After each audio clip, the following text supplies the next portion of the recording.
आज की कक्षा में आप सभी का स्वागत है। और जिन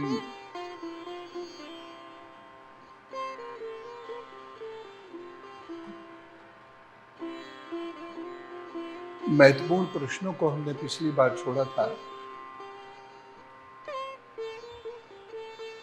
उन महत्वपूर्ण प्रश्नों को लेकर हम आगे बढ़ेंगे। लेकिन हम पहले ये जरूर जानना चाहेंगे कि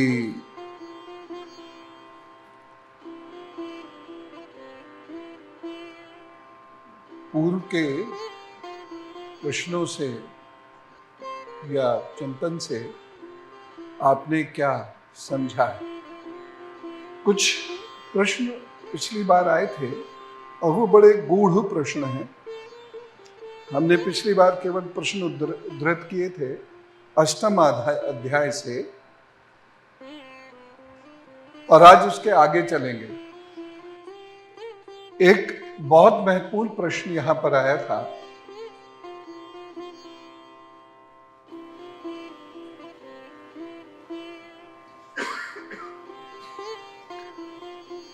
महाकल्प का। महाकल्प क्या है और उसके अंतर्गत अवान्तर कल्प कितने हैं, भूत भविष्य और वर्तमान काल का अनुमान किस प्रकार किया जाता है, क्या स्थूल देहाभिमानी जीवों की आयु भी बंधी हुई है। हम इसकी चर्चा करते हैं आज।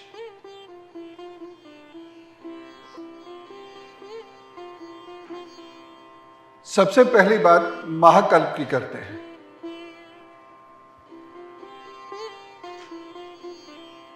महाकल्प दो तरीके से समझने की कोशिश कीजिए और तब आपको समझ में आएगा श्रीमद् भागवत पुराण कितनी गूढ़ बातें करती है, जो आज के लोगों को, खासतौर से युवाओं को, बच्चों को जरूर जाननी चाहिए। क्योंकि जब तक हम इस गूढ़ता में नहीं उतरेंगे, ज्ञान हासिल नहीं होगा। एंटरटेनमेंट मिल जाएगा, ज्ञान हासिल नहीं होगा। महाकल्प को एक तो जियोलॉजिस्ट अपनी तरीके से देखते हैं और दूसरा जो काल गणना है वो अपनी तरीके से देखती है। जियोलॉजिस्ट कैसे देखते हैं?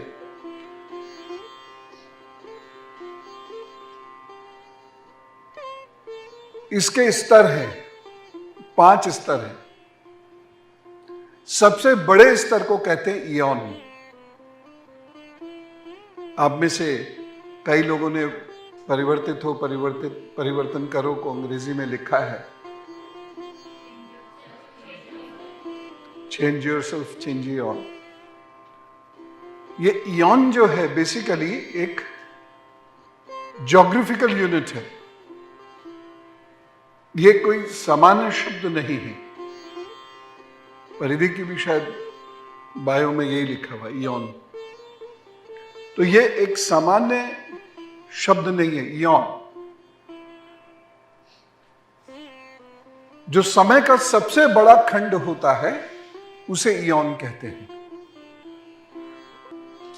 जो जियोलॉजिस्ट्स के अकॉर्डिंगली अभी मैं बात कर रहा हूं, तो जो सबसे बड़ा खंड है उसे हम इयॉन कहते हैं।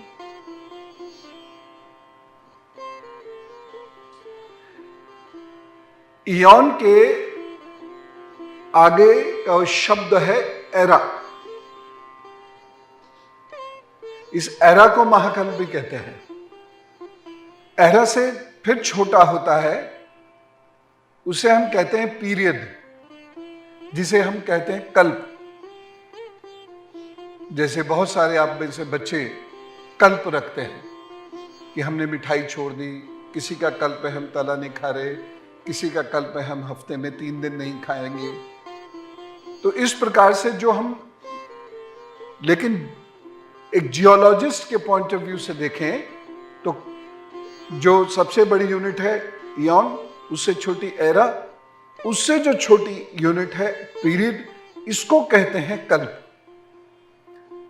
इससे छोटी यूनिट होती है जिसे कहते हैं एपक, युग। और जो सबसे ज्यादा इसमें की छोटी यूनिट है उसे कहते हैं एज।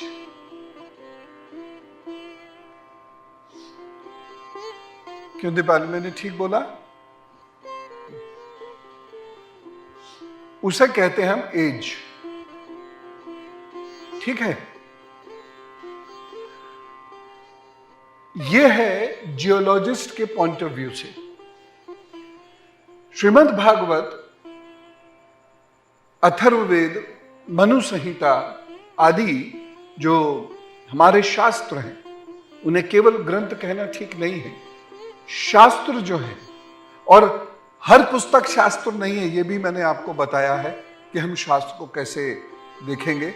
नहीं तो क्या होगा, हमारा जो मन आया उस मन के अनुसार हमने कुछ कुछ कल्पनाएं लिख दी और उसको हम शास्त्र कहने लगे। कालांतर में शास्त्रोक्त है, शास्त्रोक्त है ये कहने लग जाते हैं, और उससे धर्म की हानि भी होती है, हंसी भी उड़ती है। तो भारतीय काल गणना जो है उसे समझने की कोशिश कीजिए। अब हमने एक छोटी यूनिट से एक बहुत बड़ी यूनिट तक हम जाते हैं, और यहां यह प्रश्न नहीं है कि वो छोटी यूनिट क्या है, वो तो हमको वैसे भी मिल जाएगी। और जो सामान्यता एक पाश्चात्य लोग कहते हैं, पाश्चात्य वैज्ञानिक लोग कहते हैं कि भारत को जीरो का ज्ञान नहीं था, यह बिल्कुल गलत है। भारत को जीरो का ज्ञान बहुत पहले से है, और इस प्रकार की चीजें हम सिद्ध ना कर सकें, इसलिए उन्होंने उसको उसका जो पुरातन तत्व है, उसकी जो आयु है, उसको घटा दिया। क्योंकि एक धर्म विशेष को 4040 BCE से यह दुनिया शुरू करनी थी, तो इससे पहले कुछ भी नहीं था इस दुनिया में, यह उसको सिद्ध करना था, और इसीलिए उन्होंने उसकी आयु घटानी शुरू कर दी। फिर एक समय आता है जब फर्स्ट AD से दुनिया शुरू होती है, और यहां पर उन्हें यह मालूम था, और यह अच्छे से मालूम था, यह मैक्स मुलर को भी मालूम था कि यहां पर जिस समय की वो बात कर रहे हैं, उस समय तो हड़प्पा काल चल रहा था। और एक चीज मैंने जो बार बार कही है, और उसको श्री कृष्ण के पॉइंट ऑफ व्यू से भी समझने की बहुत आवश्यकता है, वो यह है कि जो डिफरेंट एजेस चली हैं, चाहे वो आयरन एज है, कॉपर एज है, डिफरेंट हैं, हेलोसेन्स, प्लेस्टोसेन्स वगैरह, ये हर ज्योग्राफी में अलग है, ये कालखंड में अलग है, ये अफ्रीका में अलग है, भारत में अलग है, अमेरिका में अलग है। जहां जहां जैसे जैसे आविष्कार होते गए, ऐसा नहीं है कि पूरी दुनिया में एक साथ शुरू हुआ, ये हजारों सालों का डिफरेंस है। तो इसीलिए कल को आपको कहीं ये यदि कहना पड़े कि भारत की सभ्यता बहुत प्राचीन है, तो आपके पास ठोस कारण होंगे। केवल ये कह देने से कि भारत की सभ्यता बहुत प्राचीन है, आप कुछ सिद्ध नहीं कर सकते। आप एक ऐसे युग में प्रवेश कर गए हैं जहां कल्पनाओं और मान्यताओं की भूमिका धीरे धीरे गौड़ होती चली जा रही है, और तर्क की भूमिका धीरे धीरे बढ़ती चली जा रही है। इसलिए आपको उस स्तर पर आना होगा। खास तौर से धार्मिक लोगों को, जो इधर उधर की कल्पनाएं करते हैं कि एक व्यक्ति पैदा होते ही वयस्क हो गया, फिर नाचा तो फिर बाद में पेड़ बन गया, ये सब चीजें आपको सिद्ध करनी है। आप ये नहीं कह सकते मैं कह रहा हूं, ये नहीं कह सकते फला पुस्तक कह रही है, इससे कुछ लाभ नहीं है। नैरेटिव सेट इससे नहीं होते हैं। इसीलिए आपको एग्जैक्ट वो चीज पता होनी चाहिए, और साइंटिस्ट आपकी मदद कर रहे हैं, चाहे वो जियोलॉजिस्ट हो, चाहे मेरियोनोलॉजिस्ट हो, चाहे स्पेस एजेंसीज हो, वो आपकी मदद कर रही हैं, वो सिद्ध कर रही हैं, और आपको वहां से पॉइंट्स पिक कर रहे हैं, और आपको अपना नैरेटिव करना। लेकिन इसके लिए याद रखना पड़ेगा, केवल ऐसे फ्लैट फेसेस से आके क्लास में बैठने से कुछ नहीं होगा। आप एक ऐसे महामानव भगवान के बारे में पढ़ रहे हैं जो अत्यंत विलक्षण है। वह कोई सामान्य व्यक्ति नहीं है, अत्यंत विलक्षण है, जिसने इस पृथ्वी के, इस खंड के धर्म को संभाला है, पुनर्स्थापना की है। यदा यदा ही धर्मस्य ग्लानिर्भवति भारत। तो उसको सामान्य बुद्धि से आप नहीं पढ़ सकते और नहीं सामान्य बुद्धि से समझ सकते हैं। हम श्रीमद् भागवत पढ़ रहे हैं। आजकल एक अजीब सा फैशन है, श्रीमद् भागवत में श्री कृष्ण बहुत कम होंगे, शुक जी बहुत कम होंगे, व्यास जी बहुत कम होंगे, शौनक जी बहुत कम होंगे, शायद ना भी हो, नासदीय सूत्र का कहीं वर्णन नहीं होगा, लेकिन नृत्य प्रतिदिन होगा। कौन सा नृत्य? जिसमें हमारी शक्ति देवी राधा के नाम पर हम श्रीमद् भागवत में ये नहीं कर सकते, क्योंकि श्रीमद् भागवत इसका अधिकार नहीं देते हमको करने का। उसके कंटेंट ये नहीं है, और उसके लिए हमें कुछ भी गढ़ने की जरूरत नहीं, कोई तर्क गढ़ने की जरूरत नहीं है। श्री कृष्ण सारे तर्क स्वयं दे के जाते हैं, व्यास जी सारे तर्क स्वयं दे के जाते हैं, सुखदेव जी सारे तर्क स्वयं दे के जाते हैं। तो हमें विष्णु धर्मेत्तर पुराण में भी कालखंड का वर्णन है, अथर्ववेद में भी वर्णन, मनुस्मृति में भी वर्णन है। इन सब को एक साथ करके हम शुरुआत कहां से करते हैं? सबसे छोटी इकाई से। लेकिन उससे पहले यह प्रश्न उठना चाहिए आपके मन में कि हमने उसके बारे में जाना कैसे होगा। यह प्रश्न अगर नहीं आया तो बेकार है। धर्मशास्त्र को बुद्धि ताक पे रख के नहीं पढ़ा जाता है, बुद्धि बक्से में बंद करके नहीं पढ़ा जाता है, बुद्धि खोल के पढ़ा जाता है। धर्मशास्त्र तो बुद्धि खोलने के माध्यम है,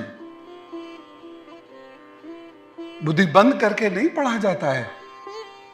और इसलिए उसके पास उसके शब्द भी होते हैं, तर्क भी होते हैं, और उसको भगवान ने दिए हैं या ऋषियों ने दिए हैं। हमें अपनी तरफ से जोड़ने की कोई जरूरत भी नहीं है। तो बुद्धि क्या खोलना है, बंद नहीं करना है।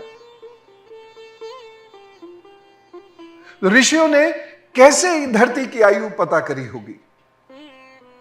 कोई गैस ना, कोई गैस सूर्य की गति से नहीं, और कोई ना, किसी ग्रह की गति से नहीं, और कोई गैस? कार्बन डेटिंग ऋषियों के समय में कहां थी? कार्बन डेटिंग तो भारत में जब राम मंदिर इशू शुरू हुआ था, उस समय भी कार्बन डेटिंग का इतना फ्रीक्वेंट यूज नहीं होता था। कार्बन डेटिंग तो 19th सेंचुरी में भी लेटर स्टेजेस में आई, अगर मैं गलत नहीं हूँ। हमारे बीच में चूंकि जियोलॉजिस्ट है दीपाली, तो मैं बीच बीच में करेक्ट होता रहता हूँ उसे। 1935 के बाद से कार्बन डेटिंग धीरे धीरे शुरू होती है भारत में, उसके बाद बहुत बाद में आती है।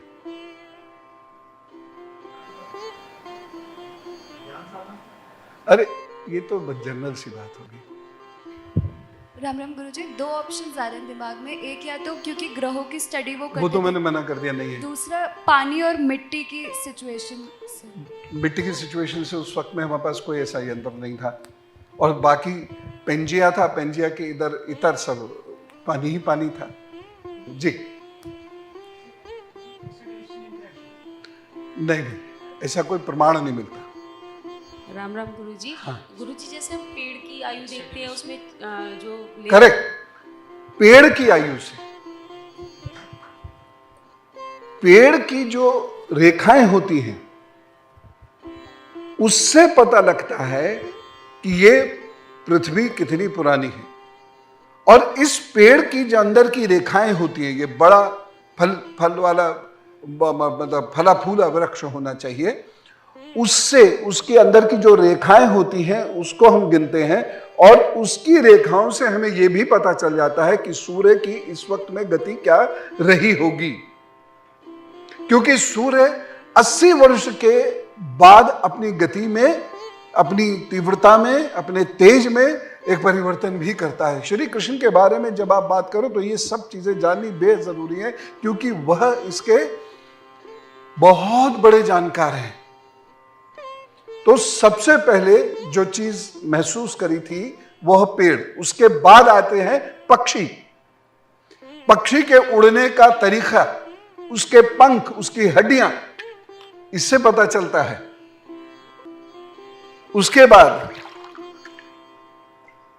उसके बाद मौसम, हर मौसम की एक निश्चित हवा होती है।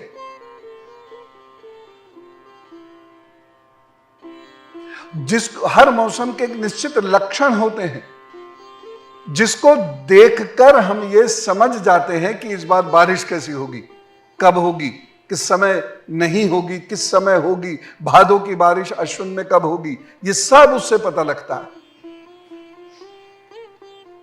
तो इन स्थितियों से श्री कृष्ण ने, इन स्थितियों से उस समय में जो श्रीमद् भागवत में प्रश्न आया है, तो उस वक्त में ये चीज हमने जानी। अब इसके 2-3 अलग अलग मेथड्स हैं। एक मेथड है लघु अक्षर उच्चारण से, फिर उससे बाद आता है निमेष त्रुटि, ये सब। 1 अरब वर्षों में कितने वर्ष होते हैं, करोड़ों में अगर बताएं तो? ठीक है। तो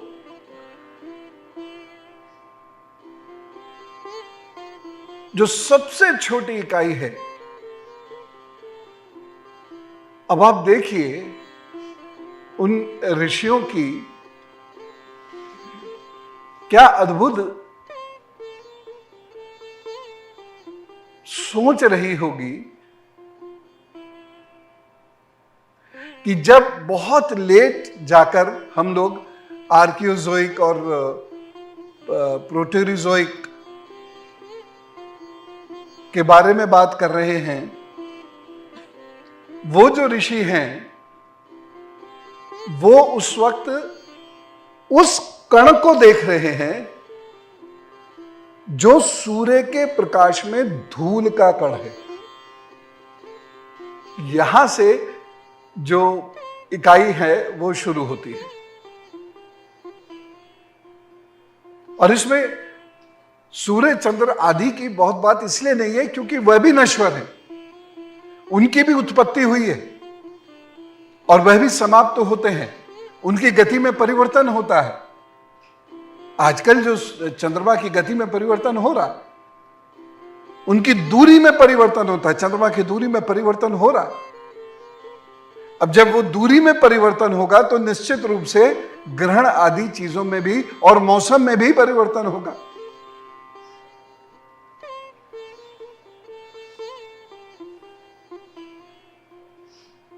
ठीक है, तो ये इतनी बारीक वो कैलकुलेशंस करते हैं, इतनी बारीकी से उस चीज को देखते हैं कि हम जब उसकी कल्पना करते हैं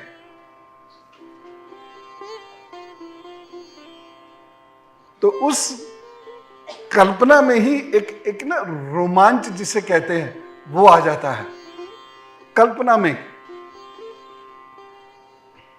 तो सबसे पहले इकाई आई, मैं विष्णु धर्मेतर पुराण के अनुसार बता रहा हूं अभी, एक लघु अक्षर का उच्चारण,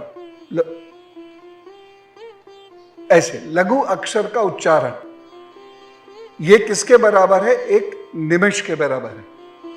निमिष का अर्थ क्या होता है? 2 निमिष मिलकर एक त्रुटि बनते हैं। 2 बार पलक झपकाने से एक त्रुटि बनती है। 10 त्रुटियों से एक प्राण बनता है, जो मैं वायु की बार बार बात कर रहा हूं। एक निश्चित लय से ही वायु निकलनी और जानी चाहिए। अगर वह लय नहीं है, इसका मतलब आप बीमार हैं, मानसिक रूप से अथवा शारीरिक रूप से। 6 प्राण मिलकर विनाड़िका बनती है, 6 प्राण मिलकर विनाड़िका बनती है, और 7 विनाड़िका में एक नाड़िका होती है। 60 नाड़िका में एक मुहूर्त होता है, और 30 मुहूर्त का एक अहोरात्र होता है। अहोरात्र का मतलब है दिन और रात। 30 मुहूर्त का। इसके आधार पर जो सतयुग है, एक सतयुग में 4 कलयुग होते हैं। 17,28,000 वर्षों का एक सतयुग है। यह धरती की आयु नहीं बात हो रही, यह जीवन की आयु की बात हो रही। 17,28,000 वर्षों का एक सतयुग है। उसका कम त्रेता युग। त्रेता युग के भगवान कौन है? 12,96,000। उससे कम है अगला युग कौन सा आया? द्वापर में 8,64,000 वर्षों का होता है। द्वापर युग 8,64,000 वर्षों का द्वापर युग होता है, और इसका आधा होता है कलयुग, यानी ठीक 4,32,000 वर्ष का कलयुग है। अभी कलयुग को लगभग 5,000 वर्ष ही हुए।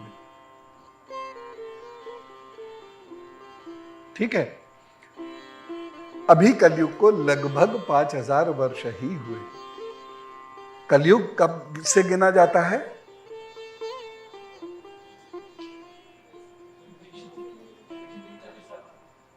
तीस।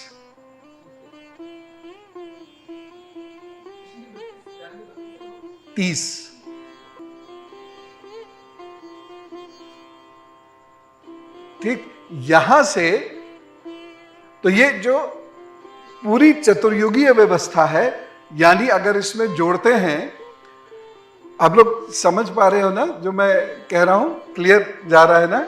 हाँ, तो जब हम इसको जोड़ते हैं तो ये कितने निकलते हैं?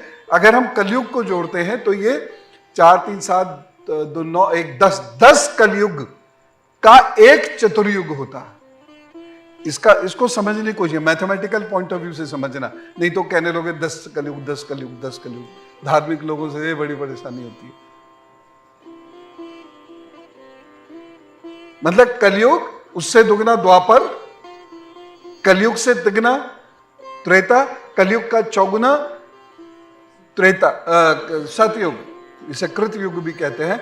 ये टोटल मिलाकर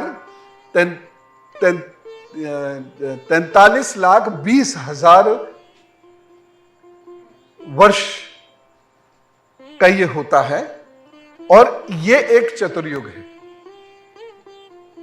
हर युग के बाद एक प्रलय होती है, और चतुर्युग के बाद महाप्रलय होती है, जिसमें सब कुछ समाप्त होता है। और यह प्रलय एक दिन में नहीं होती है, धीरे धीरे धीरे धीरे। जैसे कलयुग में अब आप देख रहे हैं प्रलय का प्रारंभ हो चुका है। मौसम, मिट्टी, पशु पक्षी, कभी सोच के देखा कि आजकल पशु पक्षी क्यों खतरनाक ज्यादा होते जा रहे हैं? अभी चीता आया है, चीते की बात से शुरू करते हैं। चीते के बॉडी का टेम्परेचर कितना होता है?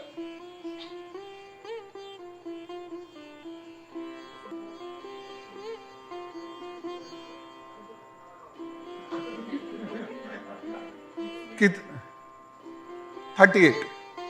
इससे जैसे ही तापमान पहुंचेगा, यानी वो ऐसी जगह पर होगा जहां तापमान अगर मान लीजिए 50 के आसपास है और उसे छाया और पानी नहीं मिलता है, तो लोगों को मारने लगेगा। कुत्ते आजकल क्यों ज्यादा काट रहे हैं? इसी गर्मी की वजह से। तो जो तापमान है, ये मत सोचिए कि इसका असर पेड़ पत्तों पर ही पहुंचता है, इसका असर हमारे और आपके ऊपर भी पहुंचता है।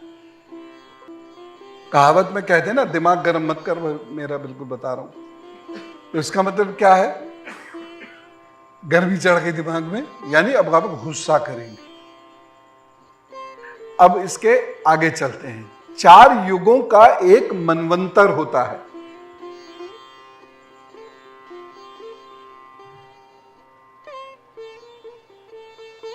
चार युग मिलाकर एक मनवंतर होता है। और कुल कितने मनवंतर होते हैं? मैंने कई बार बताया, 14 14 मनवंतर इज इक्वल टू है एक कल।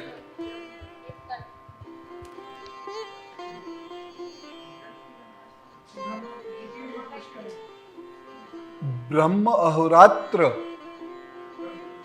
एक दिवस, और ब्रह्मा जी के 100 वर्ष, यानी उसको क्या कहते हैं? परार्ध। 2 परार्ध, 2 मनवंतर। अधिक से अधिक पृथ्वी की आयु उतनी ही हो सकती है। अब देखिए, अगला जो प्रश्न है उसका उत्तर आपसे अक्सर पूछते हैं, या आप लोग भी मुझसे कभी कभी प्रश्न करते हैं, जीव कहां से उत्पन्न होता है और कहां चला जाता है? आज मैं आपको इसका उत्तर देता हूं, इस शर्त पे कि कभी पूछूंगा तो उत्तर मिलेगा। और वहमबाजी मत करना इसमें तो फलाज्ञारी कर दें, तो फला चीज डाल दें, तो फला 5 जल दे दें, तो फला पंचामृत बना दें, वो सब मत करना। सीधी सीधी बात। अणु से भी छोटी इकाई कौन सी है?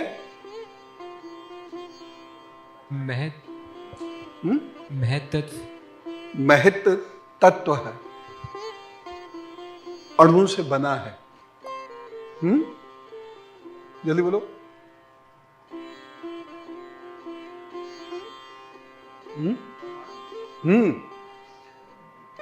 वो है हमारी आत्मा।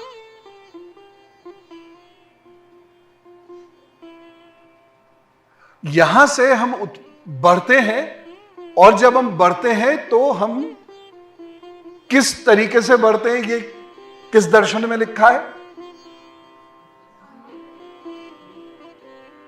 कैसे कैसे समझाओगे मुझे कि ये सांख्य में है? कैसे समझाओगे बताओ? तो फिर इसमें पुरुष कहां है? तो प्रकृति कहां है? तो एक ही है। तो प्रकृति पुरुष एक हो गए, तो फिर वही गलती हो गई जो उधर पिछली बार कर रहे थे, 26 हो गए थे। अगर 24 हो जाएंगे फिर, अगर दोनों एक हो गए तो ये तो उसका अर्थ है।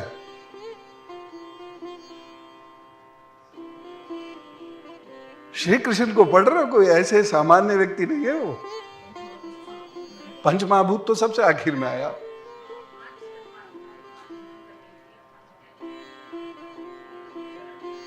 ये तो आपने मुझे सांख्य दर्शन बता दिया। मुझे कैसे समझाओगे कि वो आदमी पैदा होके आज मेरी तरीके से इतना बड़ा सोफा घेरे बैठा?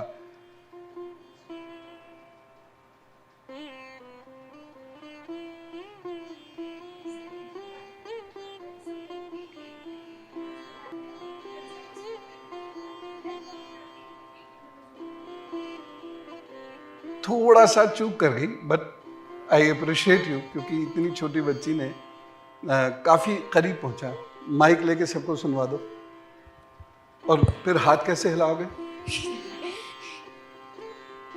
मैंने कहा कि जो 5 तन्मेंद्रिय सब 5-5 मिलके एक पुरुष बनाते हैं, और फिर उसके बाद जब प्रकृति उसमें आती है तब जाके वो एक इंडिविजुअल बनाते हैं।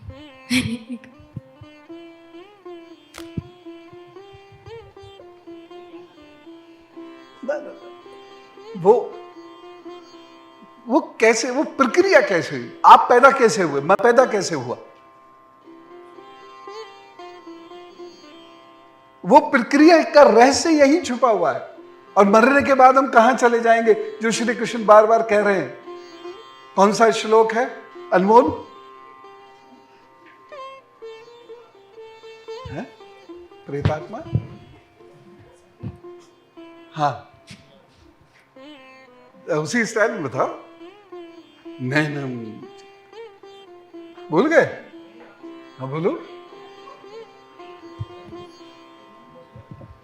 हेलो। हाँ, नैनम छिद्यन्ति शस्त्राणि नैनम दहति पावका न चैनम क्लेदयन्त्यापो न शोषति मारुतः।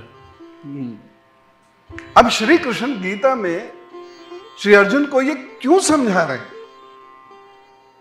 ये यहां उत्तर मिल रहा है, यहां उत्तर मिल रहा है कि उस अणु से भी छोटे अणु को न अग्नि जला सकती है, न जल भिगो सकता है। हां, आत्मा।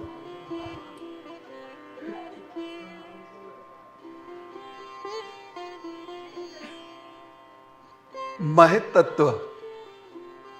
हाँ,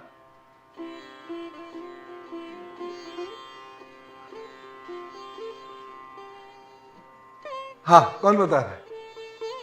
ऋषि कपिल कोई ऐसे लिख रहे थे दर्शन। आप क्या समझते हो जो भारत के शास्त्रीय दर्शन है वो क्या ऐसे एक दिन में चलते फिरते उसने लिख दिए, वो हो गया काम? कितनी रिसर्च हुई होगी, कितने हजारों पेड़ों पर कितने 100 वर्षों तक लगातार काम हुआ होगा। कैसे पता लगा होगा उन्हें कि पेड़ के अंदर एक चक्र होता है और उस चक्र को काउंट करो तो आयु निकल सकती है धरती की, और फिर उतना गिना होगा उन्होंने। ऐसे ही नहीं विश्वगुरु, एक दो चीजों से विश्वगुरु कोई नहीं बनता है। विश्व को कहां फुर्सत पड़ी है, वो एक से एक बड़े हैं वहां पर भी, और हमें उन्हें अप्रिशिएट करना चाहिए।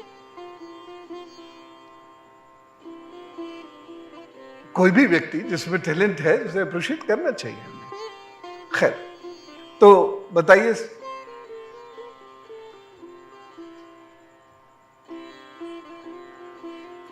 पुरुष प्रकृति से होते हुए सब, इसने कहा आत्मा, फिर वो आत्मा में तत्व समाहित होते हैं, ठीक है? वो उत्पत्ति वही है उसकी, परमाणु उत्पत्ति वही है, फिर वो बड़ा विशाल रूप होता चला जाता है। जैसे जब हम कहते हैं कि ना अंधेरा था ना उजाला था, है ना, तो उसका अर्थ क्या था? वो कुछ भी नहीं था, और अचानक एक ऊर्जा का पिंड उत्पन्न होता है। महाभारत चैप्टर 1, एक ऊर्जा का पिंड उत्पन्न होता है और यह पिंड बढ़ता चला जाता है, और इसमें जो ऊर्जाएं होती हैं वो डिफरेंट गैसेस होती हैं, वह समय के अनुसार वो उसमें आती है और ये लगातार बढ़ता चला जाता है, और उससे टूटकर छिटक कर बाकी ग्रहों की उत्पत्ति होती है। इसी को स्टीफन हॉकिंस कहते हैं बिग बैंग थ्योरी। अब स्टीफन हॉकिंस, हम लोग अगर ताकतवर लोग होते तो स्टीफन हॉकिंस महाभारत पढ़ रहे होते, क्योंकि जो सीधी सी बात है, उसी की भाषा, उसी का ज्ञान चलता है जो मजबूत होता है। ये दुनिया की सच्चाई है, चाहे आपके पास दुनिया का बेस्ट लिटरेचर, बेस्ट लैंग्वेज क्यों ना हो, लेकिन चलता वही है जिसकी, वो हम लोग भी कहते हैं ना, जिसकी लाठी उसी की भैंस। तो श्री कृष्ण कितनी विराट बात कह रहे हैं। अगर आप, हाँ, ये भागवत का महत्वपूर्ण विषय है, अष्टम अध्याय का ये महत्वपूर्ण विषय है। कितने स्कंद है श्रीमद् भागवत पुराण में? है 3। हाँ, तो अष्टम अध्याय जो है श्रीमद् भागवत पुराण, उसमें ये प्रश्न है।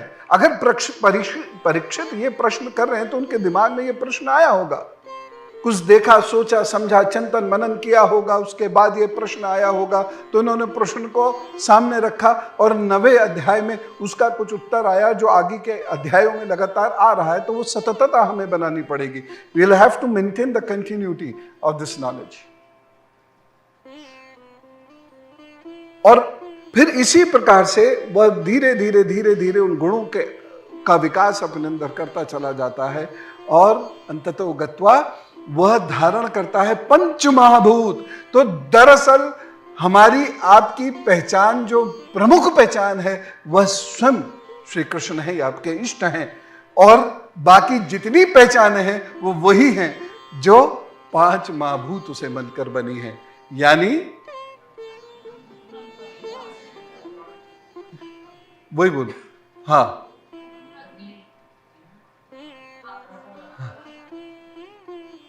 ये आकाश।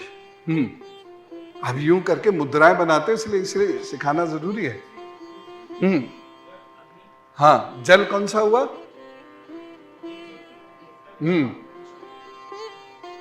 ये जल है।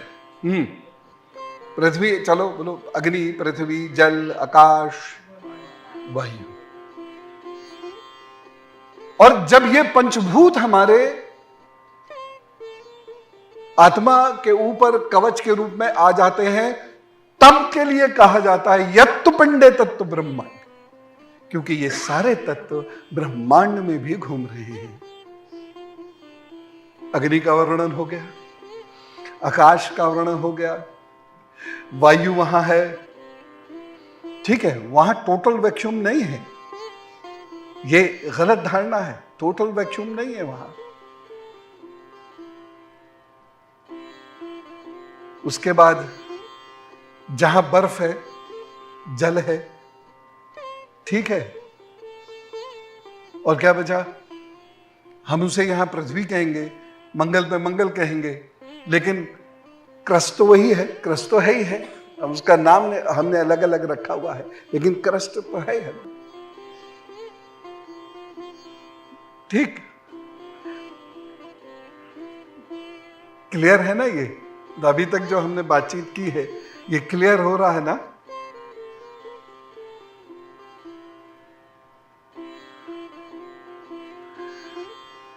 तो पृथ्वी की टोटल एज कितनी है? ये आपसे मैंने कैलकुलेट नहीं करवा रहा, मैं बता दे रहा हूं। 31 नील जो सबसे बड़ी इकाई है, 10 खरब 40 अरब वर्ष। 31 नील, 10 खरब 40 अरब वर्ष।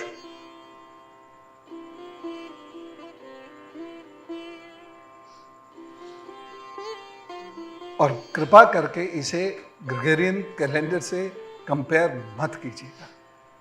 उस कैलेंडर में अप टिल वेरी रिसेंटली 10 ही महीने होते थे, और फिर वो उसे एडजस्ट करते रहते थे। और हमारे यहां 12 महीने होते थे। 12वां महीना कौन सा होता था?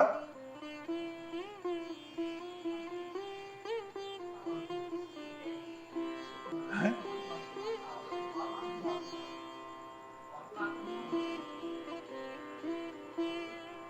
और महीनों के नाम दिसंबर जो उन्होंने हमसे लिया है, ये क्या है? एक्चुअल वर्ड क्या है?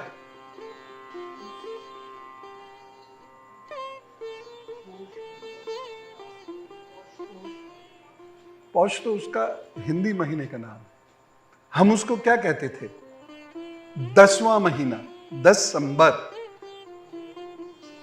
नवंबर का था नवंबर, अष्टंबर, इस प्रकार से हमारे महीने थे, जिसका अंग्रेजीकरण, पहले रोमनकरण हुआ, फिर यूनानीकरण हुआ, बाद में अंग्रेजीकरण हो गया। अब स्थिति यह है कि हम उनके महीनों के हिसाब से चलते हैं। ये ताकत है एम्पायर की, या एम्परर की, या कोलोनाइजर की, या एम्पीरियलिस्ट की। ये ताकत है। नहीं तो वो भी दिसंबर कह रहे होते, नवंबर कह रहे होते। हाँ, एक चीज मैं आप लोगों को बताना चाहूंगा कि इस बार अगर मैं सही हूं तो मार्च से प्रधानमंत्री कार्यालय से भारतीय संवत का नाम से तिथि आदि लिखना शुरू हो गया है। हालांकि अंग्रेजी नहीं कटी, वो काटना भी अब मुश्किल है, इतना आसान नहीं है वो, धीरे ही धीरे होगा, लगेगा 1 दशक 2 दशक, लेकिन इतना अब ये प्रारंभ हो गया है, ये भी एक बहुत बड़ी बात है।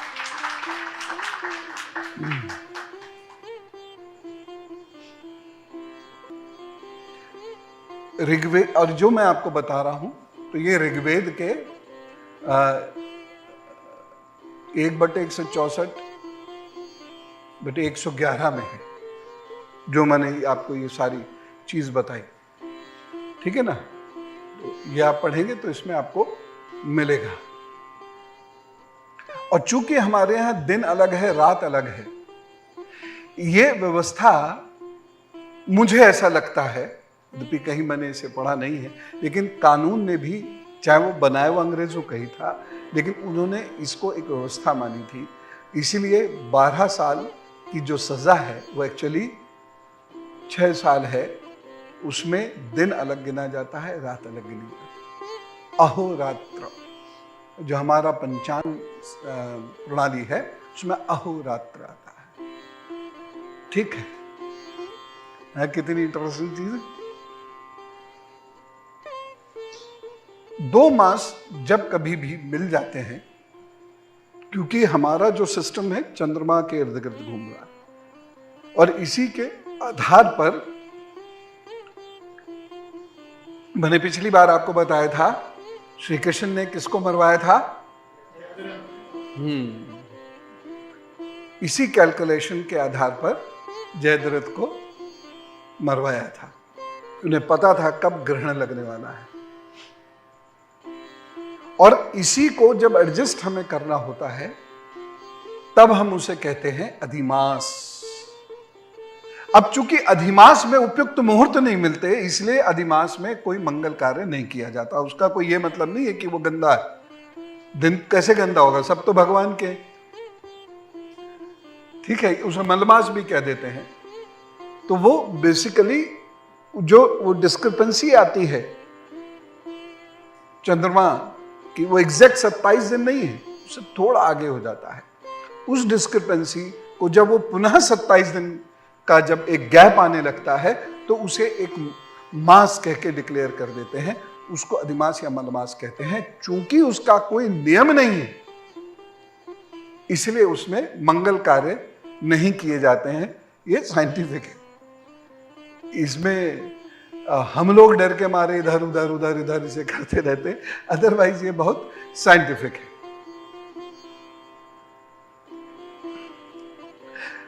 चंद्रमा और सूर्य के आधार पर हमने खेती की।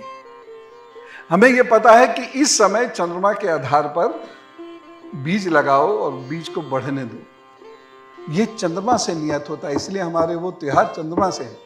क्योंकि आप कोई भी फसल अगर उगाते हैं तो उसमें रस कौन देता है? चंद्रमा देता।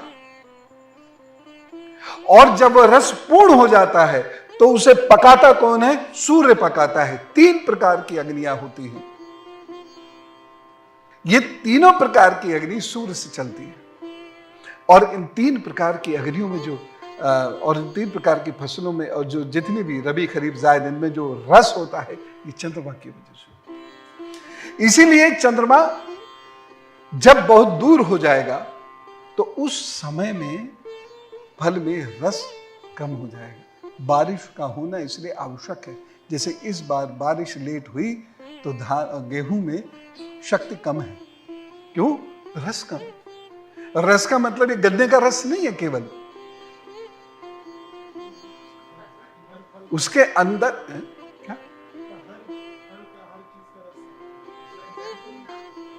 उसमें न्यूट्रिशन वैल्यू की बात हम कर रहे हैं, जिसमें विटामिन्स हैं, जिसमें एंजाइम्स हैं, जिसमें ओमेगा फैट है।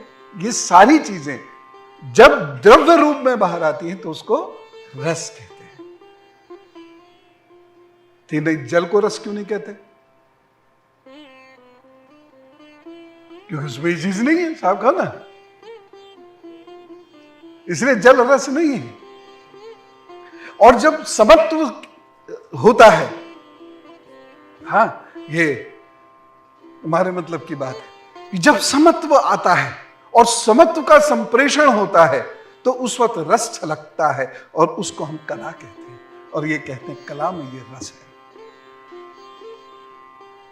बड़ा रस आ रहा है, हाँ बना रस, बड़ा आनंद आ रहा है, हाँ समत्व है, उसमें समत्व है। जब वो समत्व अंदर से निकलता है जिसमें भाव प्रमुख है और वह शब्द के माध्यम से छलकता है, धुन के माध्यम से छलकता है, पृथ्वी और अंतरिक्ष की लय से चलता है हमारा आहद, वो ताल के माध्यम से जब वो छलकता है तब उसको कहते हैं रस आ रहा। जब पांचों उंगलियां प्लस भाव कोई भोजन पकाता है तब कहते हैं रस आ रहा है। इसी रस से शब्द बना है रसोई, यानी रसोई।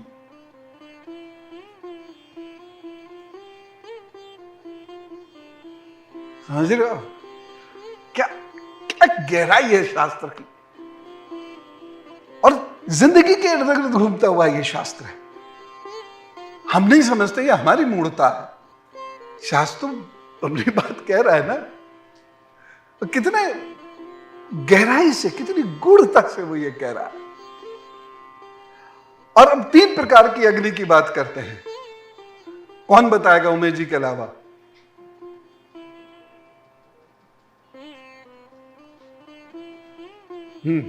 बता दो।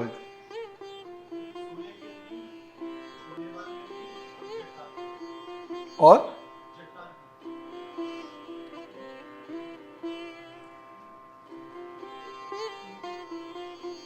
ठीक है ना, ये 3 अग्नियां हैं जो अगर कम मिलेंगी तो हम रोगी होंगे। जैसे आंच पर कम पकी सब्जी खाने से भी रोग होता है, अधिक पकी भी नहीं खानी चाहिए, लेकिन बिल्कुल कम पकी खाएंगे तो रोग होगा। कम पकी कौन पचा पाता है? हैं? नहीं, हाँ ये बात ठीक है, साइंटिफिकली ठीक है। किसकी होगी जठराग्नि तेज?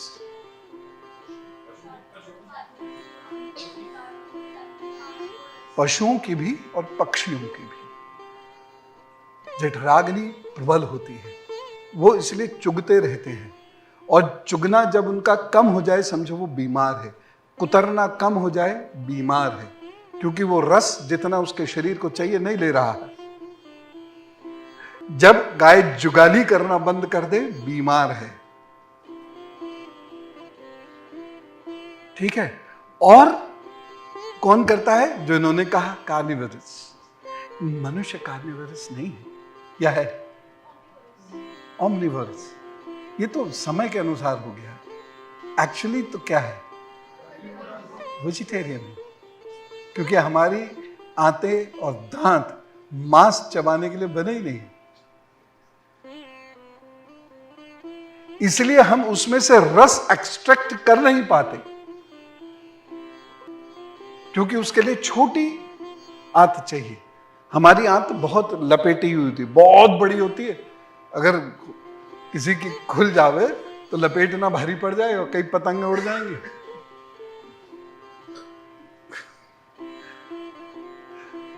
क्योंकि मनुष्य बना ही शाकाहार के, वो रस एक्सट्रैक्ट नहीं करता। इसलिए आप देखिए नॉन वेजिटेरियन जो लोग होते हैं, या तो वो उस इलाके में मजबूर है खाने के लिए और वहां का जल अलग प्रकार का होगा, और अन्यथा वो पेट के रोगी मिलेंगे,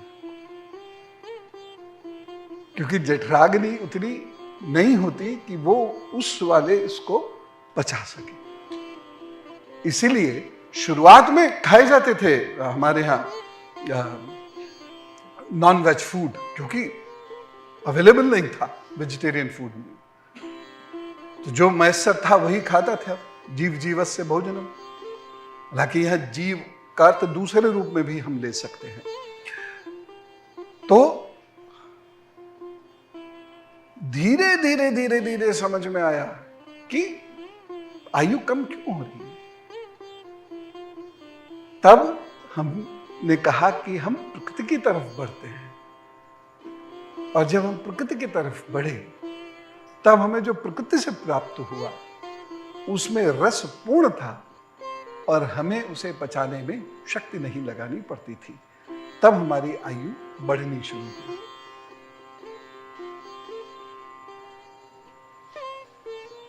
ठीक है ना। इसलिए जो हमारा ज्योतिष शास्त्र है, इससे इसका एक बड़ा विलक्षण, इसमें लाभ बस नौकरी शादी दो ही लाभ रह गए हैं, और थोड़ा और आगे चला जाता है तो व्यक्ति घर मकान घोड़ा गाड़ी बच्चे और बच्चों के बच्चे फिर उनके बच्चे उसके बच्चे उसके बच्चे। लेकिन कृषि कैसी होगी और कब हमें बीज लगाना है, ये जो मुहूर्त है ये बिल्कुल वैज्ञानिक है। उस मुहूर्त में कुछ आकाशीय रचना इस प्रकार की होती है कि आपका मन चैतन्य होगा, शरीर हल्का होगा, कार्य बेहतर होगा। इसलिए मुहूर्त आदि देखे जाते हैं। अब उसमें कुछ लोग वहम भी पाल लेते हैं। अब उस वहमी का तो इलाज लुकमान के पास भी नहीं था, ऐसा कहते हैं। अब लुकमान के पास कौन से इलाज थे ये मुझे नहीं पता।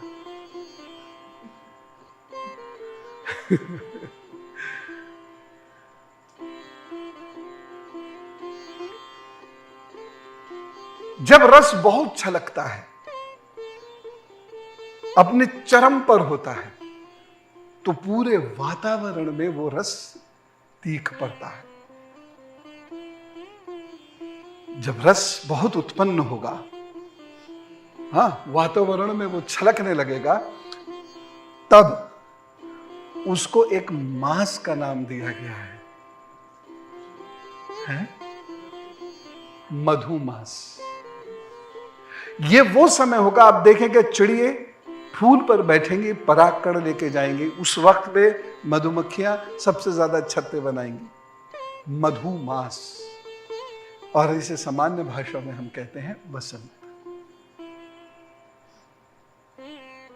वसंत है, बसंत नहीं है, वसंत। इसको इसीलिए वसंत कहा है क्योंकि इतनी गंभीर दृष्टि है वहां पर कि हम ये भी समझ पा रहे हैं कि कब वातावरण में क्या ऐसा होना है और कब हम इसको कैसे मनाएंगे, या हम कब कौन से बीज रोपित करेंगे कि वह शरीर के लिए भी हमारे शक्ति प्रदान करेंगे। और इसीलिए ये एक नियम है। और ये विद्यार्थी वर्ग जो इधर उधर अपना आलस में घूमता है, उससे मैं कहना चाहूंगा, सूर्य के प्रकाश और चंद्रमा के प्रकाश की अवहेलना मत करो। और मैं दावे से कह रहा हूं, आप में से कोई भी अगर मैं कहूं 20 मिनट सूर्य के सामने खड़े हो, मैं चूंकि एक्सपेरिमेंट किया, तो लड़के ही नहीं लड़के भी वो क्या लगाते हैं, सनस्क्रीन लगाना शुरू कर देंगे। यहां पर भी, यहां पर भी, यहां पर भी, पूरी बाजू घेर लेंगे, यहां भी ग्लव्स पहन लेंगे। तो बस यही ओढ़ने को रह गया बस। उसमें भी इतना बड़ा चश्मा लगा लेंगे, उस दिन चश्मा भी कुछ ज्यादा ही बड़ा होगा, तो इतना ही सा हिस्सा रहा, इसी को विटामिन डी मिला। और ये वाला हिस्सा जितना विटामिन डी पाएगा उतना ही सांप की तरह फुक फुक करोगे। और इसलिए हर व्यक्ति लड़े पड़ा है, बिना मतलब लड़े पड़ा, क्योंकि जो बाकी हिस्से हैं, ये पुट्ठे, बैकबोन, थाइज, पेट, इसे तो विटामिन डी मिलना नहीं। ठीक, तो जिस चीज को मिलेगा वही मजबूत होगी। और घर घर में फुल हो ही पड़ी है इस चक्कर में।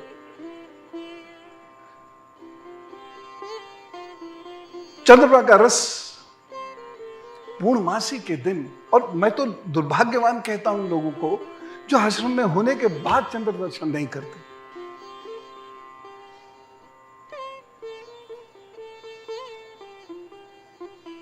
बैठो चंद्रमा के नीचे,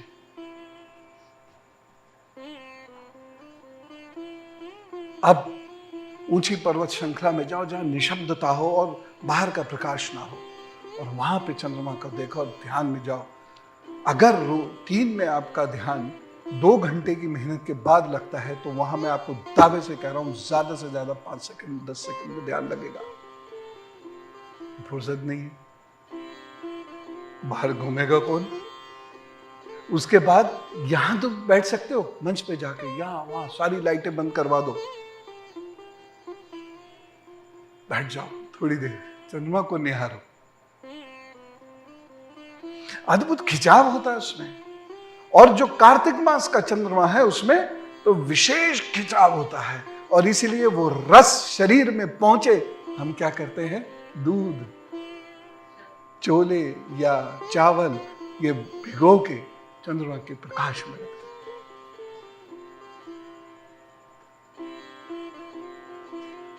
ढकना मजबूरी है, मैं वो समझता हूं, बिल्ली पी जाएगी खा जाएगी, लेकिन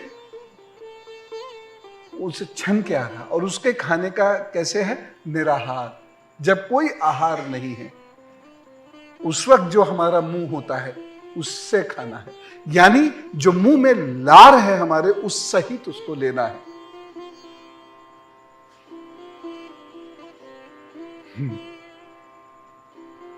देखिए कहां से कहां चीजें ट्रेवल करती हैं, और सारा लॉजिक है।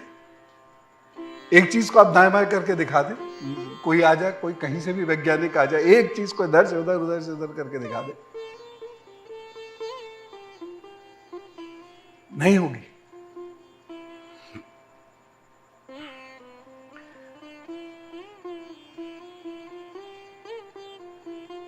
फरवरी मास में 28 दिन क्यों और 29 दिन क्यों? हम अपनी गति से चल रहे हैं, इसलिए हम जस्टिफाई कर सकते हैं, क्योंकि हम चंद्रमा के धुरी के अनुसार चलते हैं जो 27 दिनों में राशि में परिवर्तन करता है। हमारा तो जस्टिफाइड, हमें तो पता है। अब पश्चिम का पश्चिम जाने, मध्य का मध्य जाने, हमारा तो क्लियर है। और फिर उसे एडजस्ट करने के लिए एक वो लीप ईयर बनाते हैं, यानी कूद गया, साल कूद गया 29 तारीख को। और ऐसे भी लोग हैं जिनका जन्मदिन 29 फरवरी को हो जाता है, वो भी 4-4 साल कूद के बर्थडे मनाते हैं।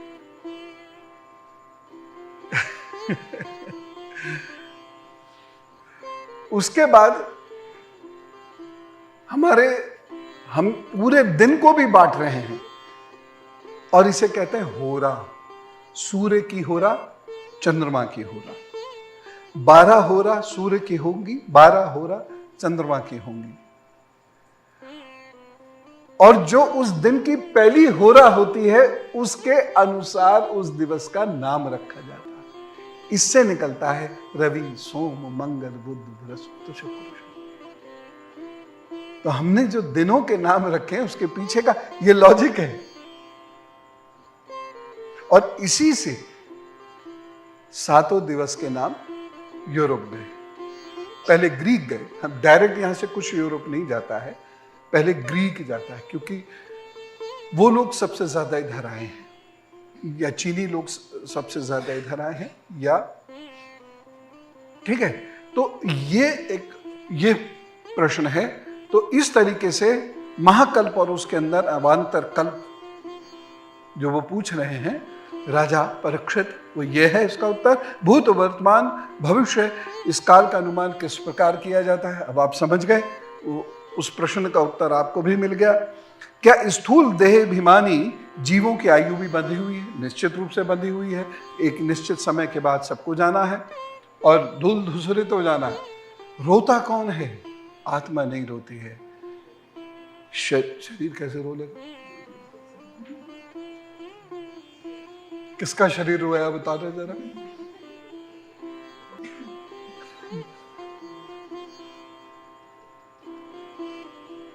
हाँ, शरीर माध्यम है, किसका माध्यम है? हैं? हैं? बोलिए बोलिए, चुपिए नहीं। मन का नहीं। तो जो श्लोक है वो ये है, शरीर माध्यम खलु धर्म साधनम। धर्म की साधना का माध्यम है शरीर, बस, इससे ज्यादा नहीं। इसलिए जो मरना चाहते हैं आई वेलकम देम, और जो मर जाते हैं आई अप्रिशिएट देम। जो जिंदा रहना चाहते हैं यूजलेस, क्योंकि वो इतना सा भी नहीं जानते कि कोई भी व्यक्ति जिंदा रह ही नहीं सकता एक समय के बाद।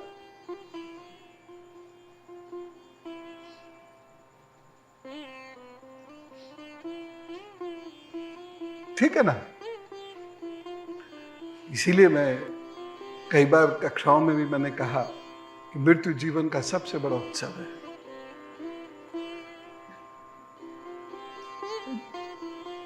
उसके बाद अगला प्रश्न है, काल की सूक्ष्म गति, त्रुटि आदि और स्थूल गति किस प्रकार से जानी जानी चाहिए? अब आपके पास इसका आंसर है।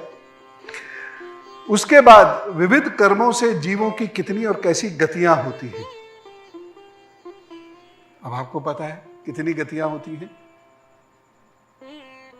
मैंने इस बार सोचा है पृथ्वी विसर्जनी अमावस्या पे गरुड़ पुराण पढ़ेंगे अच्छे से। कितनी गतियां होती हैं? अरे अच्छा, योनिया बता दो, वही गतियां।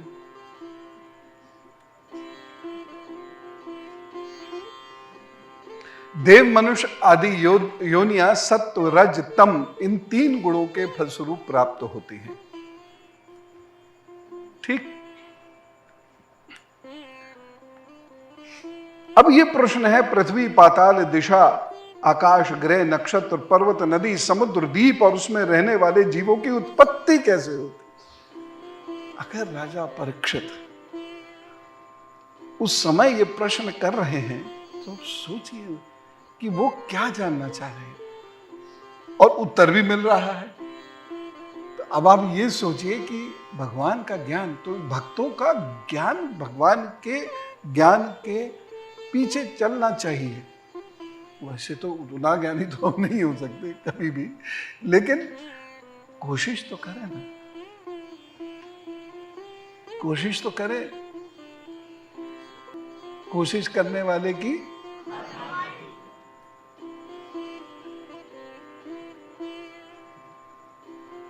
तो हम ये प्रयत्न करें तो बड़ा अच्छा रहेगा। अच्छा, तो जीवों की उत्पत्ति कहां से होती है? हैं? कहां से?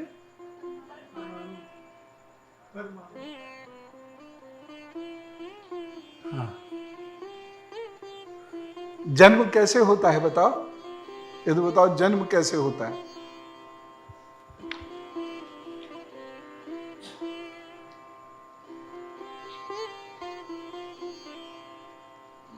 हाँ, और बताओ, और बताओ, बाकी लोग बताएं।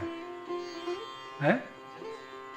जल से माध्यम चाहिए, तो वह जो परमाणु है उसे माध्यम क्या मिलता है?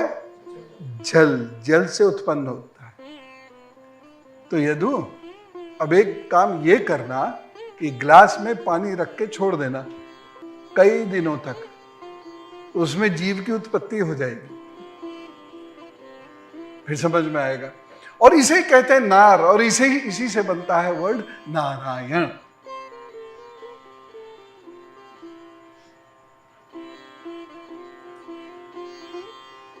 ये एक चतुर नार वाला नहीं है,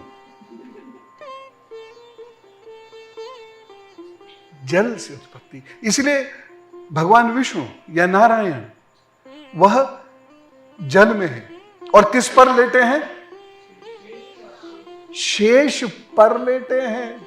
यानी शेष क्या, जो पिछली प्रलय से बचाकर वह लाए हैं, उस पर उनका स्वयं दिखाया है। और उनको समृद्ध कौन कर रहे हैं?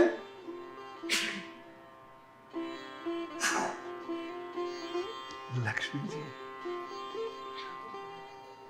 और ज्ञान कहां से आ रहा है?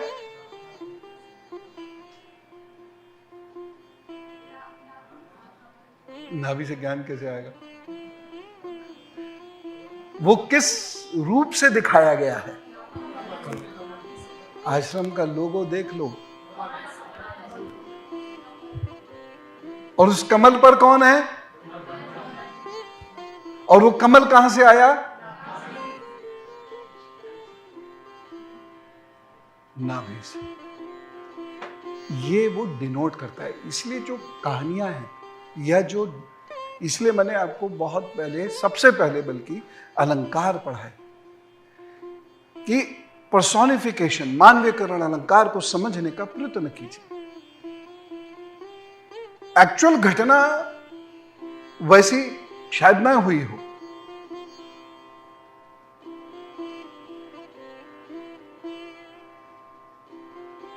उसका अर्थ क्या है? और एक और चीज है, दुर्गा सप्तशती में दो दैत्य कहां से उत्पन्न होते हैं? कान के मैल से। क्या नाम है उनका? क्या अर्थ है कि वास्तव में वो यहां से निकला है? उस वक्त की औसत आयु भी है तो 8 फीट है, तो क्या उनके कान 9 फीट के थे?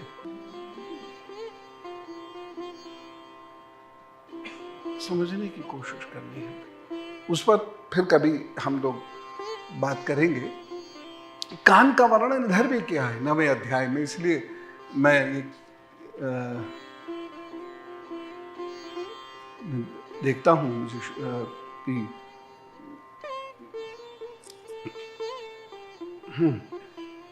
उसके बाद वो पूछते हैं, पृथ्वी, पाताल, दिशा, आकाश, पर्वत, अनेक जीवों की उत्पत्ति कहां से हुई? अब आपके पास इसका उत्तर है, कोई भी चीज संयोग से होती है। ये शब्द याद रखना, संयोग। कोई भी चीज पूर्ण रूप से स्वतंत्र अवस्था में जीवोत्पत्ति नहीं कर सकती, संयोग होगा। उसको जल का संयोग मिला। जब मैं पेरेंटिंग पर एक टेलीविजन शो कर रहा था, तो मैंने इस बात को कहा था। तो उस वक्त मैं झिझकवश इसे नहीं समझा पाया, और बाकी लोगों ने समझने का प्रयत्न नहीं किया। लेकिन हम सामान्य रूप से कहते हैं ना, बच्चे को आप रोप दीजिए, उपयुक्त खाद, मिट्टी आदि दीजिए, तो बच्चे में उसके पूर्व जन्मों के कुसंस्कार भी काफी हद तक समाप्त किए जा सकते हैं। लेकिन आजकल के माता पिता इसको न जानते हैं, न जानना चाहते हैं, क्योंकि उनके लिए ऋषि अब नहीं है। उनका ऋषि कौन है? वो डॉक्टर।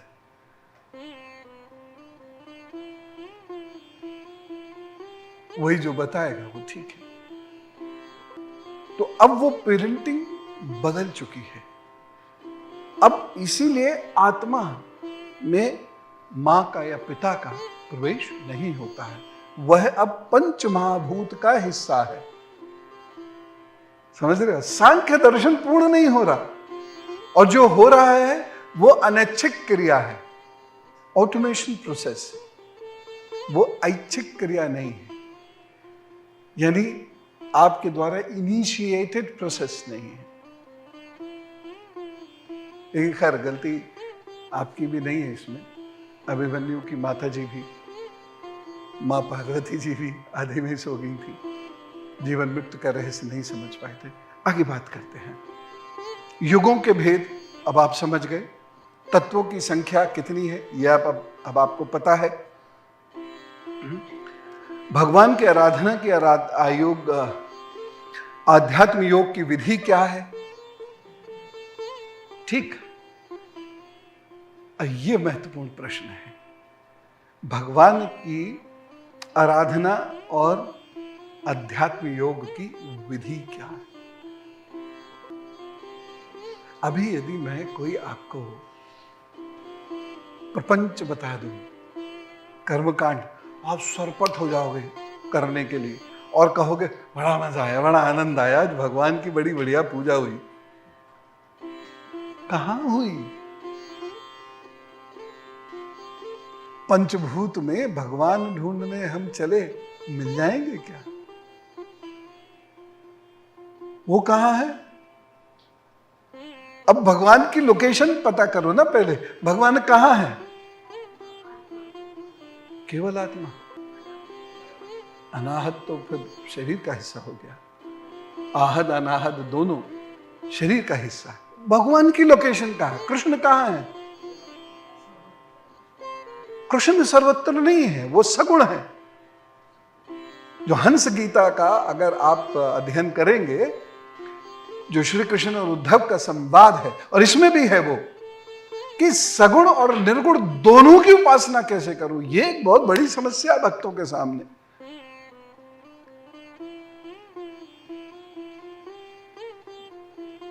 इस समस्या से स्वामी जी भी जूझे थे। जूझना पड़ता है आपका, कोई भी अवतार लेके आया वो आप जूझना पड़ेगा। कालखंड किसी को नहीं बख्शता।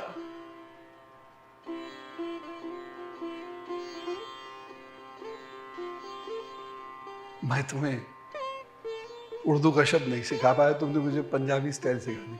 बख्शता कहने लगा मैं भी, बख्शता।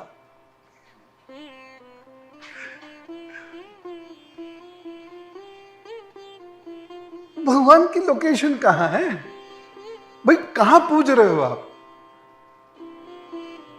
हाँ बोलो दिव्या, बोलो। ऐसे प्रश्नों के उत्तर दिव्या के पास होते हैं।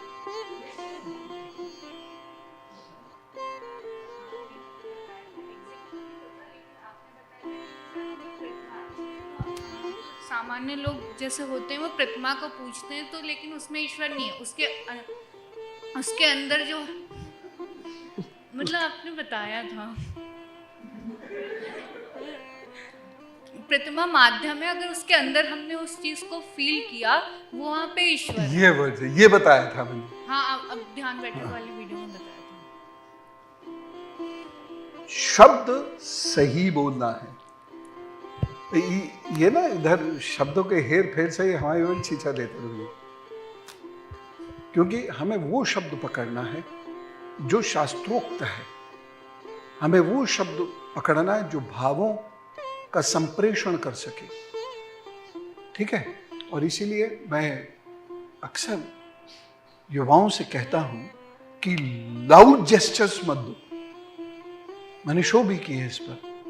हम लाउड जेस्चर के चक्कर में ना शब्द भूल जाते हैं। जैसे मैं यहां गया था, तो ये मिले तो ये हो गया।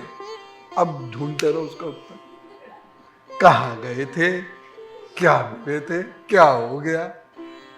जेस्चर से सब तरफ समझ गए, चारों दसों दिशाओं में। लाउड जेस्चर्स आपके कंसंट्रेशन को कमजोर करते हैं। लाउड जेस्चर्स का मतलब है कि आपके पास स्थिरता से बोले जाने वाले न शब्द हैं न विचार हैं। इसलिए आपके जो जेस्चर्स हैं आपकी बॉडी के अंदर रहने चाहिए। आपकी बॉडी का लास्ट पॉइंट आपका जो शोल्डर है उसके भीतर, और जब जरूरत हो जेस्चर्स का इस्तेमाल कीजिए। अब पृथ्वी इतनी बड़ी है तो फिर तो दिखाना पड़ेगा, है ना? लेकिन आप हाथी की पूंछ पकड़े हुए जा रहे हैं और वो हाथी कितना बड़ा और आपने ऐसे कर दिया तो क्या पतन। ये भाषा बहुत महत्वपूर्ण है, और भाषा पर पकड़ बहुत जरूरी है बच्चों, बहुत जरूरी है। एग्जैक्ट वर्ड, एग्जैक्ट सेंटेंस, वही जो अर्थ है, जो भाव है, वही उसका संप्रेषण कर सकता है, अन्यथा नहीं होगा।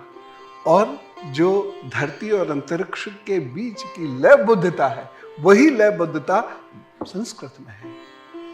ब्राह्मी और खरोष्ठी का तो मुझे पता नहीं, अभी उस पर शोध चल रही है, लेकिन वही लयबद्धता संस्कृत में है। देव संस्कृत से ज्यादा लौकिक संस्कृत में है, और लौकिक संस्कृत से और ज्यादा हिंदी में आई है। लेकिन हिंदी का विकास कुल 1000 वर्ष पुराना है। हिंदी का इतिहास कुल 1000 वर्ष पुराना है।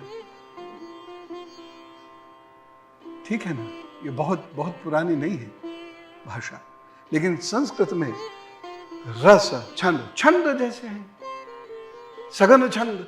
सघन छंद को जब आप बोलना शुरू करते हैं तो बारिश के बारे में बोले वैसे ना, बारिश पड़ रही है, ये भाव का संकोच।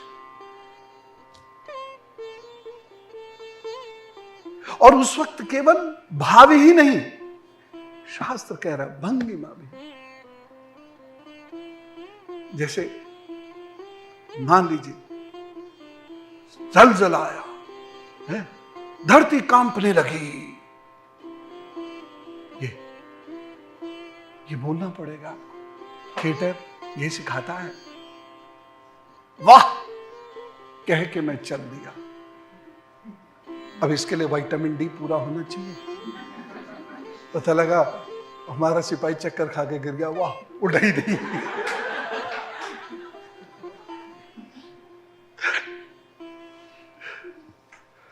हाँ?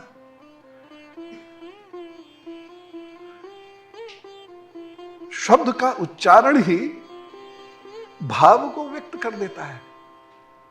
जैसे सुनो,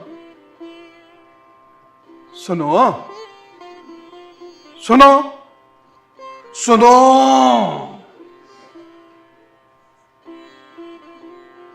शब्द वही है, आवृत्ति कम ज्यादा हो रही है और उसमें स्वर उसके अनुसार ढल रहा है, और आप सारा मीनिंग समझ रहे हैं कि कहां डांटा जा रहा है, कहां प्रेम किया जा रहा है, कहां बेवकूफ समझा जा रहा है।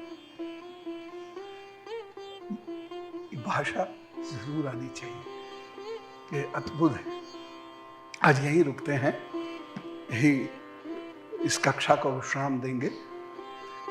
और जो श्री अर्जुन की एक बहुत बड़ी विशेषता थी उसके साथ पूर्ण करेंगे। यद्यपि श्रीमद् भागवत में अभी उसका वर्णन की आवश्यकता नहीं है, लेकिन जब अर्जुन जी ने बृहनला रूप धरा है, किसने धरा है? तो उसमें वो क्या करते थे? संगीत, नृत्य, कला। ठीक है, वह रूप। तो कहां वो महाप्रतापी यशस्वी धनुर्धर, कहां उसके कदमों की ठाट, टप टप टप।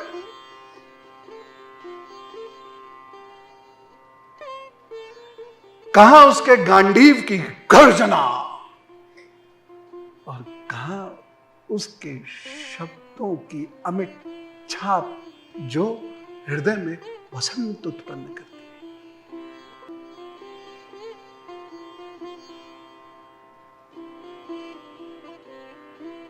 कहां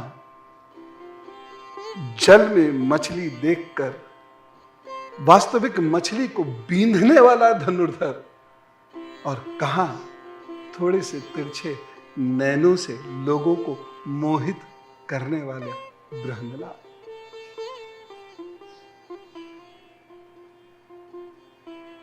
तो जब हम श्रीमद् भागवत पढ़ते हैं, पूरी जिंदगी समझते हैं।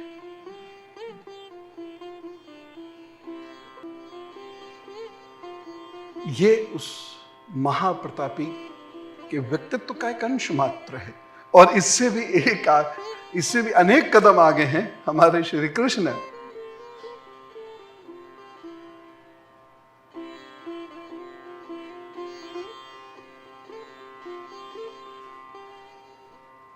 आज की कक्षा यही पूर्ण करते हैं। दीपाली जी का कोई प्रश्न है? दीपाली है, पहले मैं देख लूं। हाँ, आपने जो बताया कि आपको आवाज आ रही है ना? हाँ मुझे आ रही है, सबको आई इसलिए आगे हूँ। हाँ, तो हमने जो पढ़ा कि 6 टाइप की प्रलय होती है, और अगर हम अर्थ की फॉर्मेशन से देखिए आज तक देखें जियोलॉजी में तो 5 मेजर मास एक्सटिंक्शन अभी तक हुए हैं और जो लेटेस्ट जो हुआ है वो 65 मिलियन ईयर्स पहले हुए हैं, जो सभी जानते हैं कि जब डायनासोर्स एक्सटिंक्ट हो गए। हाँ एग्जैक्टली। हाँ 90% 99% रेप्टाइल्स एक्सटिंक्ट होके सिर्फ मैमल्स ग्रो करना तब शुरू किए। हाँ तो क्या इस एक्सटिंक्शन को हम प्रलय के हिसाब से ही देखेंगे? बिल्कुल, एकदम सही बात कही, एकदम सही जगह पहुंचे आप। यही वो प्रलय है, यही वो प्रलय है जहां से हमें नए जीव मिलने शुरू होते हैं, जहां पर हम धरती के अलग रूप की तरफ चल देते हैं, तो इसे हम प्रलय कहते हैं। नासदीय सूक्त में भी प्रलय और पुनः उत्पत्ति इसे कहते हैं संहार। सृष्टि के आदिकाल में कहते हैं ना सत था ना असत था, न वायु थी न आकाश था, न मृत्यु थी न अमरता थी, न दिन था न रात था।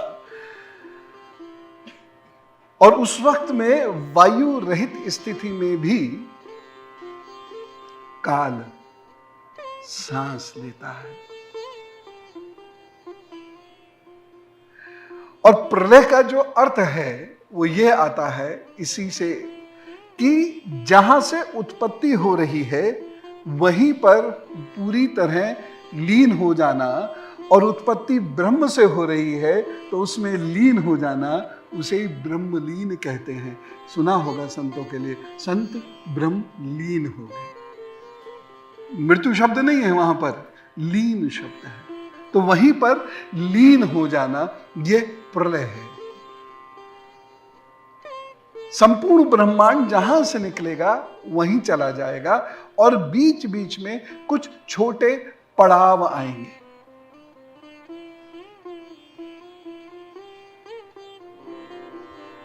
उन पड़ावों को हम 6 भागों में बांट सकते हैं।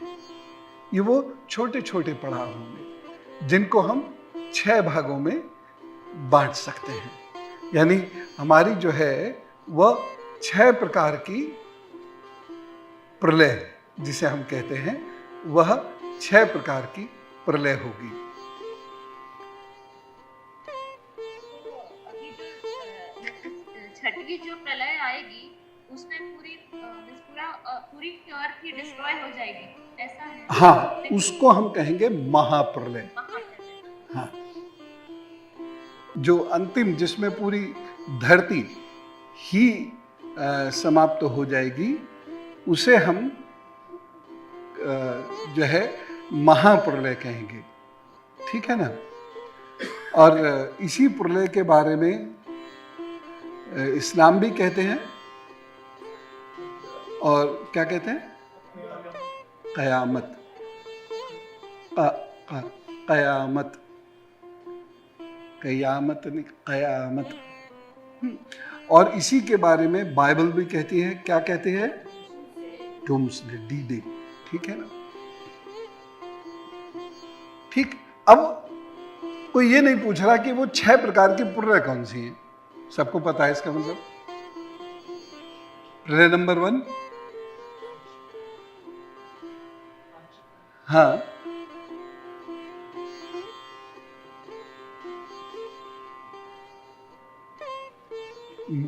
जिसे आप मृत्यु कहते हैं, वह प्रलय है। ये रूटीन है, नित्य है। मृत्यु कोई बहुत मेजर चीज नहीं है, नित्य है, रूटीन मैटर है। रूटीन फाइल जिसे कहते हैं, रूटीन फाइल है चित्रगुप्त जी की। बोले ये कैंसिल, लाइफ कैंसिल। ये जो ठेका दिया था पहला दिवस को, ये पूर्ण होता है। अब फिर से आवंटन के लिए अब आप अप्लाई कीजिए। और अगर आपने पुराना ठेका अच्छे से निभाया है तो आपको ये आवंटन शीघ्र कर दिया जाएगा, और नहीं तो आप 84 दफ्तरों के चक्कर काट के आओ। दूसरी है आत्यांतिक प्रलय। आत्यांतिक प्रलय। एक प्रश्न आया था इसमें आगे प्रश्न है 8वें अध्याय में कि योगी जन शरीर कैसे त्यागते हैं। वो आत्यांतिक प्रलय है जिसमें मोह का क्षरण कर देते हैं। इसीलिए कहते हैं जीवन साथी उच्च कोटि का होना चाहिए, नहीं तो आप बहुत प्रयत्न करेंगे उस मोह से छूट कर आत्यांतिक प्रलय की तरफ जाने का, लेकिन आपका जीवन साथी टांग अड़ा देगा।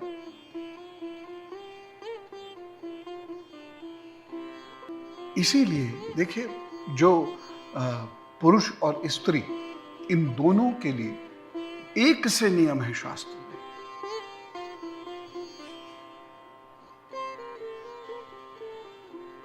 तो आत्यांतिक प्रलय मतलब अब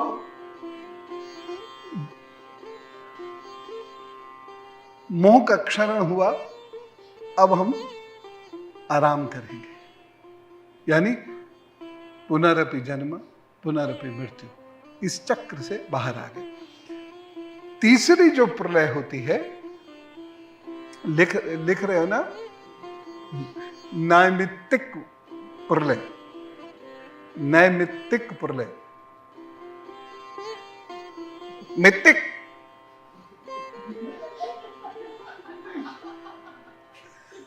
कौन चाहिए? नैमित्तिक प्रलय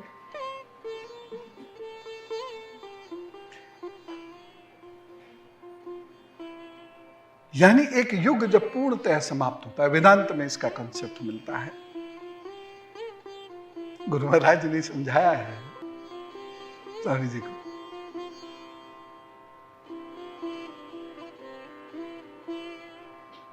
उसे कहते हैं नैमित्तिक प्रलय। फिर होती है नित्य हो गया, अनित्य, आत्यांतिक, नैमित्तिक। चौथी प्रलय हुई प्राकृत। प्राकृत भाषा से इसको याद रख लेना, प्राकृत प्रलय। इसमें तो अभी तक नैमित्तिक में तो केवल ये भूखंड, अब प्राकृत में ब्रह्मांड में मिटना शुरू हो जाता।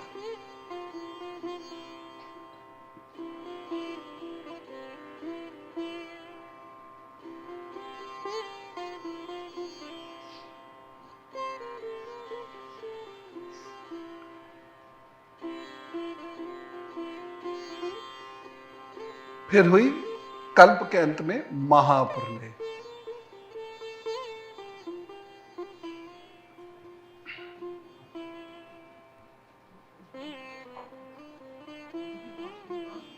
अरे बोलने तो दो। अगली हुई द्विपार्थ। हाँ, द्विपार्थ प्रलय।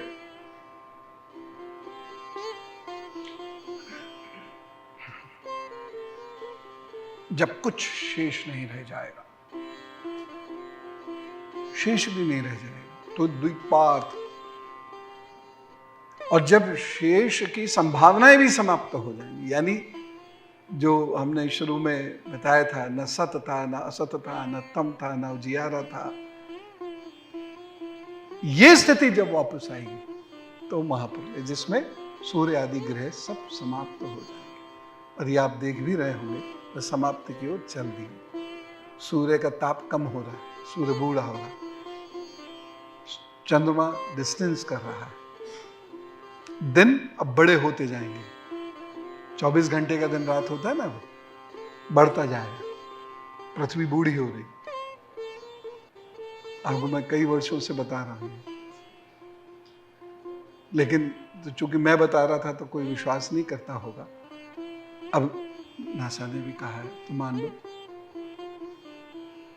साहब लोग कहते हैं तो मान लेना चाहिए, हमारी क्या।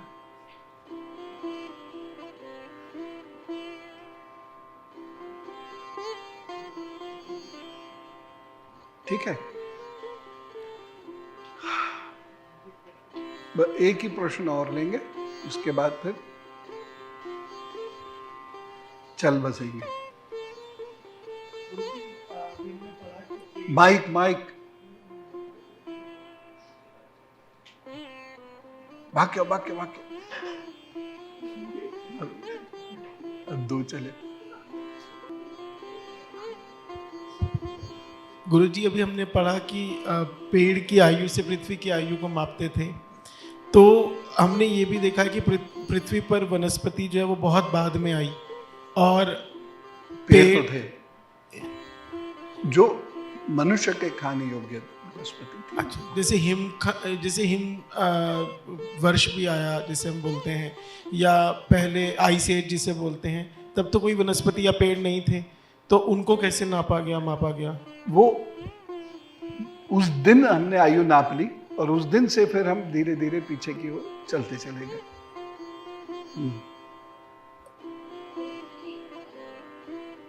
हाँ, एक मिनट। ये भैया की बात पे एक बात कहनी है। हाँ हाँ। कि जैसे एंजियोस्पर्म जिसे हम फ्लावरिंग प्लांट्स बोलते हैं, वो तो अर्ली क्रिटेशियस मतलब 50-55 मिलियन ईयर से इवॉल्व होना शुरू हुए।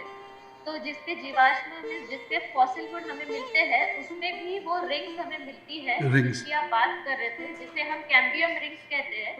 तो उससे भी हम जान सकते हैं कि उस समय की एज क्लाइमेट कैसे रहा होगा, क्या रहा होगा। तो ये फॉसिल वुड से भी हम जानते हैं, उसको डेंड्रोक्रोनोलॉजी बोलते हैं। जो आज जो लिविंग ट्रीज है उससे तो जान ही सकते हैं, बट फॉसिल वुड से भी हम जानते हैं। एग्जैक्टली।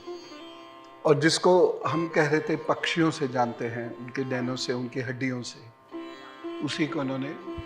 ठीक है, तो आज की कक्षा यही पूर्ण करते हैं। 9वें अध्याय की बहुत सारी चीज़ें आज हमने पूर्ण की। जो बच गई हैं वो 9वें अध्याय से 10वें अध्याय की ओर और एकादश की ओर हम अगली चर्चा में जाएंगे। और आप लोग बस इसको पढ़ना है, क्योंकि जब मैं जो बताता हूँ बहुत मेहनत करता हूँ, लेकिन जब आपके लॉन्ग फेसेस यहाँ नज़र आते हैं कुछ भी नहीं, तो फिर मूल को हम नहीं सिखा सकते, है ना। तो मूल, क्षिप्त, विक्षिप्त, ये तीनों पार करके एकाग्र तो कम से कम चेतना हो ही हमारी, है ना। उससे कम पे सिखाने से कोई लाभ नहीं है, क्योंकि फिर आप सीखते नहीं। तो एकाग्र के बाद निरुद्ध अवस्था, निरुद्ध तो छोड़ दीजिए, लेकिन एकाग्र अवस्था तक तो हम आए, तभी फिर सिखाने का कुछ लाभ है। नहीं तो ना मुझे मिले, ना आश्रम को मिले, ना समाज को मिलेगा। ठीक है ना। हिम्मत कीजिए, मेहनत कीजिए थोड़ी सी। अब विद्यार्थी वर्ग के बच्चों के साथ तो दिक्कत है कि वो क्या क्या पढ़े, ज्यादा पढ़ो, अपनी जो वर्किंग स्ट्रेंथ है उसे बढ़ाओ।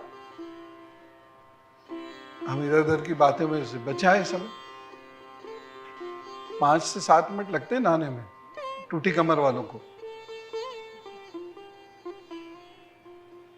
जब गाड़ी आके लगने लगती है, कोई फोन करता है, मैं उठ के और नहा धो के जब तक गाड़ी लगती है वो ये लोग नहीं बैठ पाते, मैं आ जाता हूं, जिसमें शेफ फ्री है। तो कुल जमा 15 मिनट के अंदर आपको स्वच्छ होकर आ जाना चाहिए। 15 मिनट्स। इससे ज्यादा अगर आप समय दे रहे हैं तो वो ठीक नहीं है। भोजन में कुल जमा हमको 10 मिनट लगने चाहिए, जिसमें बड़े आराम से चबा चबा कर खा सकते हैं। तो ऐसे करके थोड़ा थोड़ा समय बचाइए। विद्यार्थियों को तो अंगारों पे चलना ही होता है, तभी अच्छा जीवन मिलता है। जिन लोगों को आज अच्छा जीवन मिला वो भी कभी अंगारों पे ही चले थे, ऐसा नहीं होता। तो मेहनत करनी पड़ेगी, तो आप पे फिर खूब समय निकलेगा। और ये क्या है, जितना मैंने आज बताया, आधे घंटे में सारा रिवीजन फटाक से। अगली बार प्रश्नों के उत्तर, वो भी डायरी बंद करके।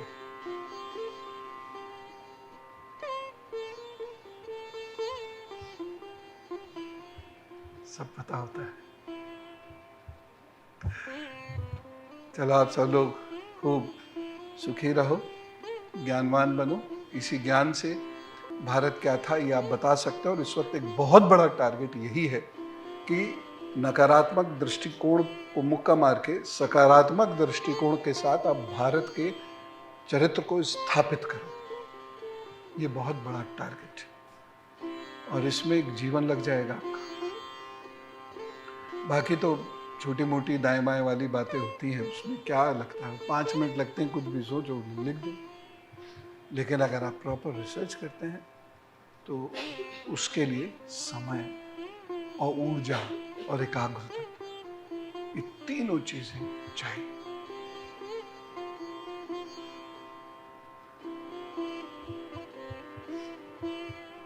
ठीक। राम राम, नमस्कार, भारत माता की